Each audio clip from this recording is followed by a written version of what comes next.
Are you serious? They think this is English? Really? All right, what I do for my job.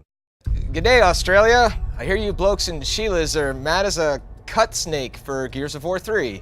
Of course, you'd be a drongo if you weren't excited. It's a ripper of a game. So when September 20th get here, don't stand around like a stunned mullet. Pick up a copy of GOW3, you little beauty. What the is this?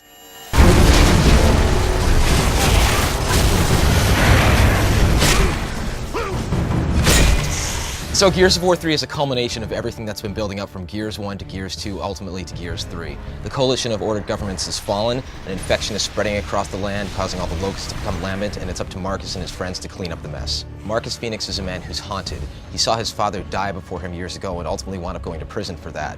When you start the game, you play as an interactive dream. You're Marcus in his cell, much like Gears 1 as it started, and Anya's actually the one who comes and wakes you up and gives you your armor. Marcus and co are on this flotilla in the middle of the ocean and they think they're safe, and all of a sudden lambent stalks start sprouting around them. They're attacked by all of these lambent creatures, but more importantly they're attacked by a lambent leviathan. Now, we had seen a leviathan in Gears of War 2, which is a giant sea monster. You haven't seen it infected. It's a lot bigger, it's a lot nastier, and it's a lot angrier. When you implement 4-player co-op into your game, especially story-based co-op, you have to adjust the play space for it. It's no longer 2 people who are fighting for elbow room, it's 4. So what we have is larger combat bowls in which the players encounter the enemy so that they can have better flanking opportunities and ultimately better gameplay. We were able to actually put out a beta. A beta is huge for a game like this because you want to make sure that your online is rock solid on day 1. Ultimately 1.3 million that helped kick the tires and make sure that this is the best online to date. When you play an online game, there's so many different variables that can affect your performance, and for Gears of War 3 we wanted to make sure that it was rock solid from day 1. We decided to make sure that we had dedicated servers for everybody when you hop online on September 20th to make sure that the game runs buttery smooth when you take on your enemies. So we have a new mode in Gears of War 3, it's known as Beast Mode, and for the first time you get to play as all the crazy different locust monsters, everything from a ticker all the way to a boomer and a baby corpse to the right. It's very unique in the fact that it's actually a class-based mode.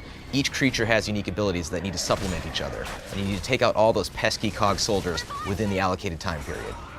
The mode that everybody loves so much from Gears of War 2, Horde Mode, is back, and it's back with a vengeance. It has so many new features, and it's almost a whole game in and of itself. Some of the new features that are in Horde 2.0 are first and foremost fortifications. Now you have a certain time period before the Locust attack where you get to buy fences, turrets, decoys, and things like that, upgrade them, and then kill Locust, get cash, and use that to spend to upgrade them further. So one of my favorite additions to Horde 2.0 is boss monsters. One of the most commonly asked for features from the first Horde was giant Brumacs stomping around the maps, and you got it this time. Not only do you have that, you have berserkers running around, you have all sorts of combinations of creatures that are giant, big and small between attacking you in boss waves. It's tough, you're going to want to fortify, you're going to want to hole up and take them all out. Now in Gears of War 3, we've implemented Team Deathmatch that actually has respawning, so max time you're waiting is like 3 to 10 seconds tops, right? What makes Gears of War's Deathmatch different is the fact that there's a shared life pool. So when you die, a life is taken away from that pool. Ultimately, you can wind up with 3 guys against 5, and then 5 guys against 1, and you can pull off a clutch victory, which is very, very exciting and very pulse-pounding. If you haven't played a Gears of War game before, now's the time to start. We recap what has happened in the fiction at the beginning of the game so you can be brought up to speed very quickly. More importantly, with co-op, you can play with a friend and you can introduce him to this beautiful cinematic world.